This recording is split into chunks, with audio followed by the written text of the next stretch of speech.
What's up, Spud Nation? Week 13 fantasy football rankings. Heading down the home stretch. Here we go. Guys, you know how to get at me. CraigTheSportsCoach.com, YouTube, my Twitter handle @TheSportsCoach, or on the Facebook page. Hit me up. Questions, concerns, comments, anything you need, right here, right now. Guys, Thanksgiving Day coming up. 3 games going on that day, so make sure to get your lineups locked and loaded early. A lot of injury concerns. Still, make the proactive attempt to get your lineup set and get some points. All right, quarterbacks. Starting out, Cam Newton, number 1. Taking on a Tampa defense. Cam Newton and the Panthers have been rolling. What can you say? The guy kills you. Legs, arms, doesn't matter. Cam Newton does work. Matthew Stafford taking on a very shaky Green Bay defense on Thanksgiving Day. When you have Megatron to throw to, you are going to be productive. Throw in Nate Burleson, other weapons. Stafford has been lights out. Drew Brees coming in at number 3. Pretty low for this guy, but difficult matchup. Brees will still get his. Peyton Manning, number 4. Denver. Looks like they're starting to chug along a little bit, running the ball, power football, but then Peyton Manning is Peyton Manning. He's still going to get his. He's still a top 5 quarterback. Taking on the Kansas City Chiefs, doesn't matter what defense is thrown at him, Manning gets his points.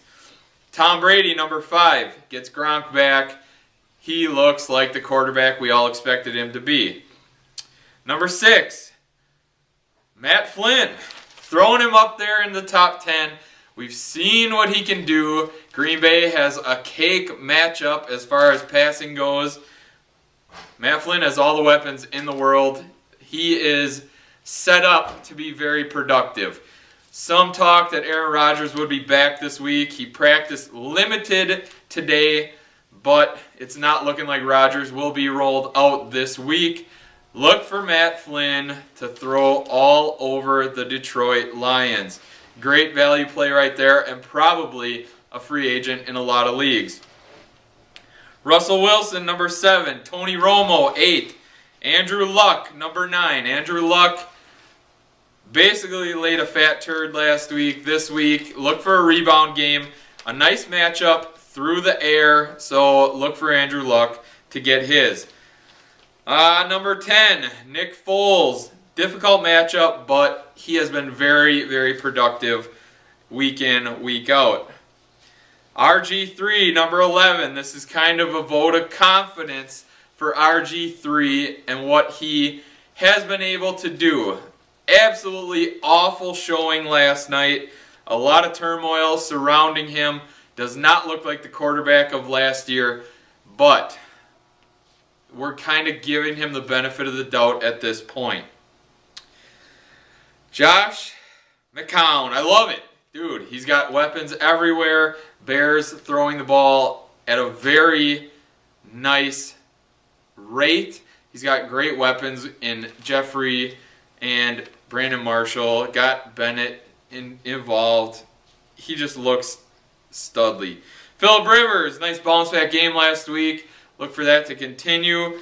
Big Ben, 14. Carson Palmer, welcome to relevance. That's 2 strong weeks in a row. Carson Palmer is playing so well that I put him on my fantasy team. He's my backup quarterback, but he has made my roster right now. Andy Dalton, 16. Matt Ryan, 17. Mike Glennon, 18. Kaepernick, a little low ranking, coming off such a huge game last night, plus getting Crabtree back. I just don't have enough week in, week out faith in Kaepernick, plus they're a run-first team, which is why he garners such a low ranking. Ryan Fitzpatrick, 20. Matt McGloin, 21. Eli Manning, Alex Smith, and Joe Flacco round out top 24. Running backs. Adrian Peterson, if you have him, you're playing him. He has got the greatest matchup laid out in front of him. Peterson owners, be very, very excited at the prospect of what he could do this week. Marshawn Lynch, number 2, coming off a bye, well rested. Seattle can pound anybody. Look for Lynch to run and run hard. Jamal Charles, LaShawn McCoy, Matt Forte. There's a big question mark surrounding Matt Forte. Will he play? Is he hurt? I think he's going to play. He got hurt last week during the game, came back and finished out the game. Forte will play. Eddie Lacy, number 6. Alfred Morris, number 7. Chris Johnson comes in at number 8. Had a humongous game last time they played Indy. Will it happen again? I'm not the biggest believer in Chris Johnson, but he has been running better this season than he has before. Reggie Bush, number 9.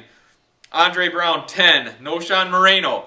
We got red flags and question marks all over Mr. Moreno.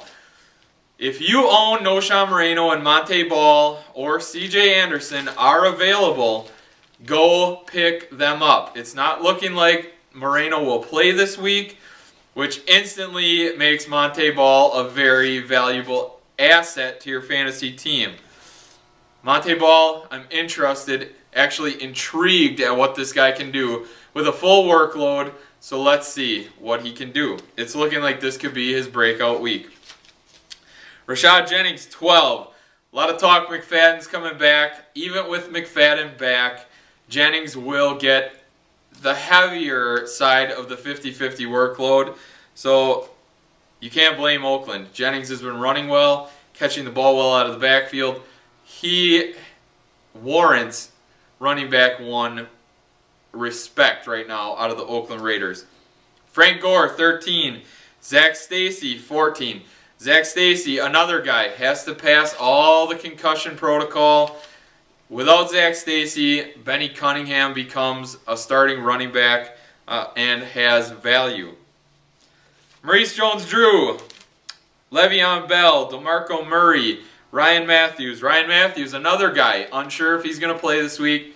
Follow the IR. If he doesn't play, Danny Woodhead jumps into this, which is running back 2 territory, and becomes a starter on your fantasy team.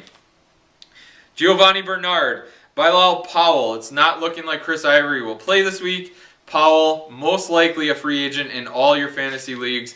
Go out there, put your waiver claim in, and get the guy who's going to get a ton of touches for the New York Jets. Fred Jackson, Shane Vereen, Darren Sproles, and I have Donald Brown ranked right here. Donald Brown, last time he played Tennessee, you might remember that was kind of his coming out party. 2 touchdowns, ran extremely well, kind of stole the spotlight from Trent Richardson. So, can he repeat? I don't think Tennessee can stop him fully, but he needs more than 2 carries to get the ground game going, which is why it drops him low level running back to high level flex play this week. Andre Ellington, Lamar Miller, Steven Jackson, CJ Spiller, Bobby Rainey round out the 20s. Welcome to the 30s. Ben Tate, still the starter. Ray Rice, Chris Obanayu, Rashard Mendenhall, Mike Tolbert. Here we go. Stephen Ridley is a guy I get a question about every day. Stephen Ridley is in a horrible, horrible position, and I say your sit-start depends on your roster. Ridley is a humongous risk because, as you saw, 4 carries and then bench the rest of the game. But, on the flip side, the risk equals some reward. He can score and score in bunches. New England, when they use the guy the entire game, he is a 1 or 2 touchdown a game guarantee, goes for almost 100 yards, and is highly involved in that offense. I think the risk reward strictly depending on what you have on your team. If you're looking at guys like Pierre Thomas below him, maybe Ben Jarvis, Green Ellis, Alfred Morris, and Chris Johnson on your team, that moves Vereen into your flex play at best. So, be smart about your decision, and obviously take a guy you know who's going to play the entire game over a guy like Stephen Ridley, who is going to get pulled. I get a lot of questions, Shane Vereen or Stevan Ridley. I'm going with Shane Vereen because he never is in the doghouse. He is their pass-catching running back, and he does no wrong in Belichick's eyes. So he's always on the field for them. He doesn't get the goal line touches that Ridley gets, so I would, in that instance, take Shane Vereen because you're guaranteed the points. Guys that you might want to scoop up, just long shot flyers. Toby Gerhart will be involved this week. I look for them to run often against Chicago. That means Gerhart's going to get maybe 5-6 carries. And he's shown he's been very productive. But, again, if you're scraping that low, you've been hit by the injury bug pretty hard. And lastly, Darren McFadden, looking like he's going to return this week and looking like the lower half of the 50-50 touches. Wide receivers, Calvin Johnson, Brandon Marshall, number 2, A.J. Green, 3, Demaryius Thomas, 4, Jordy Nelson, number 5. A lot of confidence in Matt Flynn, Green Bay's passing attack. Obviously, Jordy Nelson's talent, and lastly, their matchup, which is the best matchup. Like, the Vikings have a great matchup going up against a Chicago defense who's getting gashed by everyone. Detroit's pass defense can't stop anybody, and Green Bay is very efficient at throwing the ball. Therefore, Jordy Nelson, number 5. Dez Bryant, number 6. Josh Gordon, number 7. Antonio Brown, 8. Andre Johnson, 9. T.Y. Hilton, 10. Deshaun Jackson falls out of the top 10, number 11. Patrick Peterson, you don't really mess with that matchup, but he's going to get passes forced to him anyway. That's what Deshaun Jackson brings to the table. It should open up some stuff for Riley Cooper, who we'll talk about later, but Deshaun Jackson, number 11. Alshon Jeffrey, 12. Larry Fitz, 13. Jarrett Boykin, 14. Pierre Garçon, 15. Riley Cooper, 16. This could be a nice bounce-back game after the bye for Riley Cooper. I think he'll be very efficient. He'll be an effective pass catcher, and he won't draw Patrick Peterson, so they should target him more frequently. Keenan Allen, 17. Wes Welker, 18. Harry Douglas, 19. Nate Burleson, 20. What a way to come back. He came back with a vengeance. Look for that to continue. He was very effective before his injury. He's back, he looks healthy, and he looks ready to go. Michael Floyd, 21. Probably the most silent season out of a productive receiver out there. Michael Floyd has been very quiet, but been very good. He's starting to get on people's radars now. So if he's a free agent, scoop him up, and you will be very satisfied with his production. Doug Baldwin, 22. Colston, 23. Steve Smith, 24. Golden Tate, Percy Harvin, Torrey Smith at 27, Dwayne Bowe, 28, Ruben Randall, 29, Cecil Shorts, number 30. We're getting into flex-type players here. Eric Decker, Danny Amendola, Kendall Wright, Victor Cruz, Anquan Bolden. Anquan Bolden coming off a humongous game last night. You throw Michael Crabtree in the mix. I said it 100 times. They are a run-first team. They're going to pound Frank Gore. Vernon Davis is their number 1 threat. Crabtree should jump in there and steal a bunch of targets right away. Where does that leave Anquan Bolden? It doesn't leave him in my starting lineup. Tavon Austin, 36. It looks like the Rams are starting to get him more involved, getting him out in space, letting him do his thing. Why wouldn't you? He's their most electrifying player. That being said, do I trust him as a week in, week out starter? No. Unfortunately, I don't. He's got a difficult matchup this week. Let's see what the youngster can do. Cordell Patterson.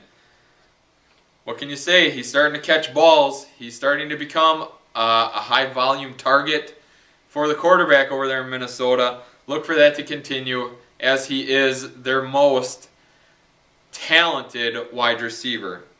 James Jones, Hakeem Nicks, Brandon LaFell, DeAndre Hopkins, Kenny Stills, Marvin Jones, Brian Hartline, Ace Sanders, Mike Wallace, Jericho Cotchery, if you're scraping the barrel. And lastly, tight ends. Gronk, Jimmy Graham, Julius Thomas, Kobe Fleener, Jordan Cameron. I like Jordan Cameron. If Brandon Weeden is the starting quarterback, he tends to target Jordan Cameron a lot more than what Jason Campbell did. Vernon Davis, number 6. Greg Olsen, 7. You talk about quiet production. Greg Olsen has scored in 4 of the last 5 games. Been very productive. And I know a lot of owners are frustrated with him. I don't understand it. Greg Olsen, keep the production going, man. Keep scoring touchdowns. That's all you can ask for out of your tight ends. Jason Witten, Jordan Reed, Delaney Walker, Antonio Gates, John Carlson, Zach Miller, Brandon Pettigrew, Rob Hausler, Tony Gonzalez, Charles Clay, Martellus Bennett, Heath Miller, Garrett Graham, Tim Wright, Brent Selleck, Jermaine Gresham, and Jared Cook. Last week, swung and missed on Bobby Rainey. He killed me in a lot of leagues. I still pull out victories, but I understand a lot of frustration out there in Bobby Rainey. Difficult matchup for him this week, but he's still the starting running back in Tampa. Take the good with the bad. I thought for sure last week on the turf they'd get him involved more in the passing attack, and it didn't happen. Sometimes you swing and you miss. All right, I get a lot of questions. One more thing, guys. I get a lot of questions about who I'm rolling out in my league for my starting lineup. This week, I am rolling out Matthew Stafford, Jamal Charles, Marshawn Lynch. At receiver, Calvin Johnson, Josh Gordon. At my flex play, Alfred Morris. Defense, Giants. And my kicker is Ryan Suckup, which I may flip-flop with the waiver wire for someone getting a little more deep attempts here, so to say. So there you have it, Spud Nation. Good luck, Week 13. You guys know how to get at me. Craig at thesportscoach.com. Facebook, Twitter handle at thesportscoach. Guys, get your lineup set. Thursday games, a lot of action this week. Enjoy your holidays, be safe, and get those lineups set. Till next week, we're out.